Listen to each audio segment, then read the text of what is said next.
John, it's good to have you on again. It's good to be here.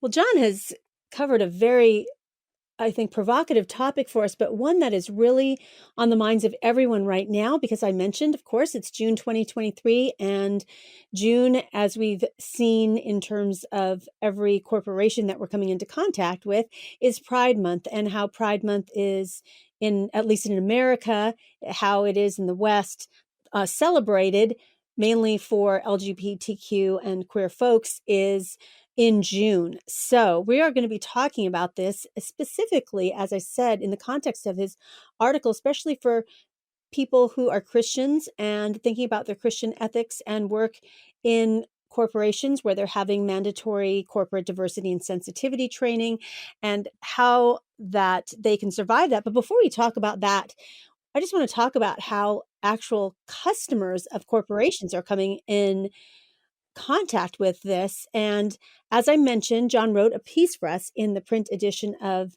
the Christian Research Journal that's coming out soon. And how are we going to handle this ideologically charged corporate training? Because there's a lot of controversial corporate diversity efforts that are being placed upon employees, but also placed upon customers through specifically, I'd say, progressive LGBTQ sexual ethic ideology.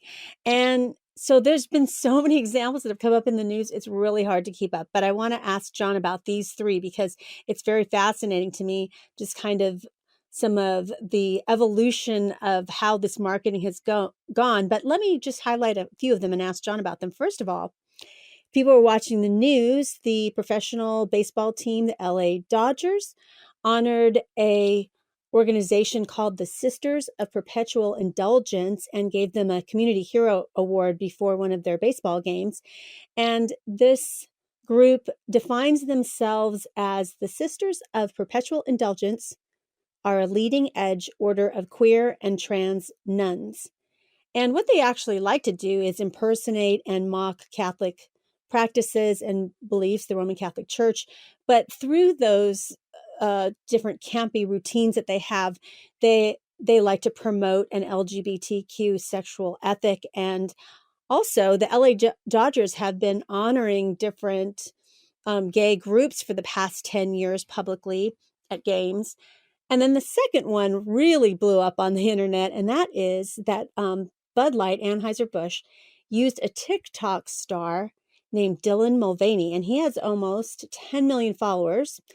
And over the past years, Dylan has chronicled the journey on his TikTok account to become a trans woman. I didn't look at his account. Maybe he goes by she now. And so, but he still, or she still says Dylan Mulvaney. So Dylan creates this TikTok video and he promotes this Bud Light beer complete with cans of, picture of himself, herself printed on them. And it just really kind of blew up the internet. People were talking about it. And also, lastly, Converse sneakers had a whole set of Pride commercials, but what I found very interesting in those commercials, so they had different members from the queer community just talking about what it means to be queer. And really, it wasn't a focus on the shoes at all, because I guess people know Converse are shoes, but it was basically them stating their queer sexual ethic, what they liked about being queer, what it meant to be queer, and the celebration of that. And just at the end, it was the Converse logo. They were wearing some Converse shoes, but most of the time they weren't even showing shoes at all. They were just showing these particular people speaking about what it meant to be queer. And so I think that's really interesting, from like LA Dodgers doing something for 10 years to Bud Light looking to a TikTok star, and now Converse having commercials where they're promoting this ideology and not even really promoting their shoes per se. So there's a lot going on there. I think the general impression I'm getting is that this growing rainbow wave of social activism merging, fused, tangled up in corporate America is a new behemoth that compared to what we're used to, and it's unnerving, it's strange, it's disorienting. I'm sure there's plenty of people out there who are cheering for it, who align with those ideological goals. But there's a lot of moderates who are like, just sell the product, quit trying to sell an ideology.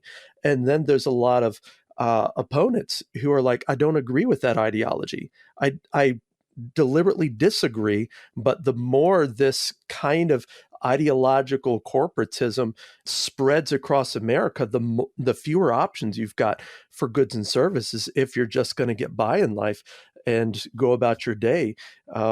If the only big box store you've got in town or mega mart you've got in town is Target, and you're trying to not support progressive ideology, then tough. Target's pretty committed to that. If Cracker Barrel, Chick-fil-A are some of the more recent ones, Kohl's, you mentioned LA Dodgers, Bud Light. And I think part of what's so disorienting about it is it seems like for baseball and beer, it's very counterproductive for them to yoke their product, their service with an ideology that their average consumer, their average fan isn't really committed to. And it's kind of offensive and off-putting to them. But that's where you have to kind of pull the curtain back and dig a little deeper and see how the free market isn't as free as it used to be, even just 20 years ago, and how that's changed the way goods and services are marketed and the way they're offered. And the Bud Light scenario is just a great illustration of what happens when a corporate entity is trying to appease competing customers, and they're ending up killing themselves in the process, because the boycott against Bud Light has been one of the more effective customer responses. And frankly, I think if baseball fans were to do the same, then you'd see a lot of these corporate entities rolling back their activism and say, hey, hold on a second, we still have to make a dollar. We might be appeasing other customers at a higher level in the sense of trade partners, advertisers, the banking customers, and so on.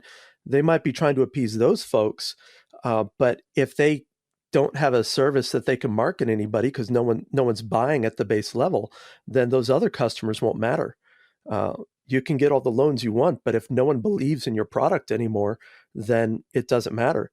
And so the LA Dodgers, you mentioned how they had this Sisters of Perpetual Indulgence sort of drama comedy group come forward, and they had an honorific ceremony for them. I think it was about an hour before the game started, and the stadium was empty. There were more people outside the stadium than inside.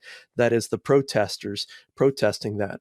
And yes, the Dodgers have been doing that for years, but the groundswell of opposition to this stuff has been growing over that time, because people are starting to realize that the capitalist outlook out there is increasingly crony capitalism, and it's kind of owned by a lot of progressive agendas.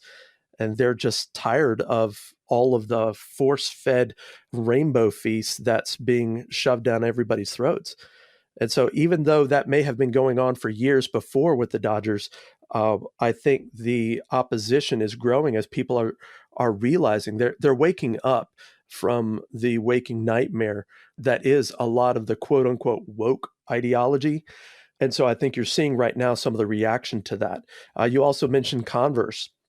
Converse is acting consistent with what they think is their best interest to appease their corporate level customers, and to make sure that they've got good standing and good scores so that they're allowed to do business at the upper level. But they still have to keep a product that people will buy. If they can't make that product something that people want, something that people are willing to pay money for, then any other customers at that upper level, it's immaterial, because they don't have a service anymore. If they don't have a service or product, then they aren't really competitive economically. So they're trying to kind of appease two different kinds of customers there.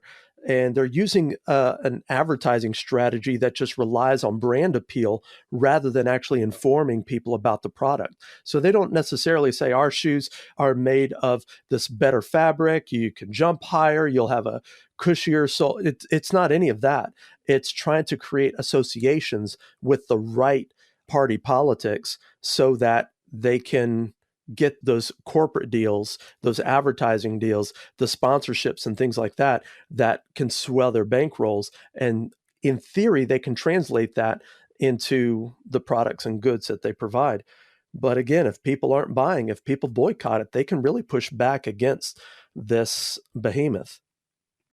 Don't miss out on getting your own copy of a very special double issue of our last print issue of the Christian Research Journal. It's a collector edition and the last one before the journal morphs into an exclusively online magazine. And this is an issue that is covering the relentless daily drumbeat of social activism, which is opposing a Christian ethic and bombarding our culture with daily messaging. John's article, How to Keep Your Job Without Losing Your Soul, a survival guide for diversity training, is only in this special issue. To receive this collector's edition and read his article, please go to equip.org. With your partner and gift in June to the Christian Research Institute, you will get this collector's edition right to your door. Stay connected with the Christian Research Institute and all the new content we have coming your way. The best way to do that is to head on over to our website, equip.org. There you will find thousands of free resources right at your fingertips, from articles to video to audio, and it's all for free. You'll find our podcasts hosted there, as well as the Bible Answer Man broadcast, which is hosted by CRI President Hank Hanegraaff and streams live every Monday through Friday at 6 p.m. Eastern. In addition, you don't want to miss out on subscribing to Hank Unplugged, which is the podcast of Hank Hanegraaff. And it's in that podcast, he has really in-depth, free-flowing, essential Christian conversations with some of the most interesting, informative, and inspirational people. And in addition, he has a new series on his podcast feed called Hank Unplugged Shorts, which Hank goes into the headlines in the mainstream media and refutes a lot of those cultural issues that we have in these short podcast episodes. And there's quite a few of them. You don't want to miss out on them. Now, if you want to find some of this at other places where it's all in place, really subscribe to our YouTube channel. It's a great way to get all of our content there, our podcasts there, and different individual questions theologically that people have that Hank answers at our YouTube channel. Now, you might be thinking to yourself, I don't know how to subscribe to YouTube. I don't have a YouTube account. Well, actually, you might just have a YouTube account. If you have a Gmail address, you have a YouTube account. Just log into YouTube with your Gmail address and search for Bible Answer Man channel, and please become one of our subscribers.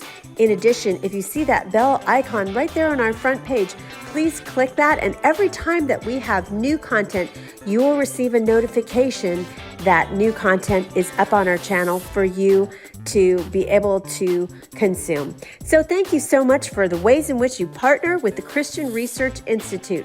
We are grateful for you listening and reading and watching.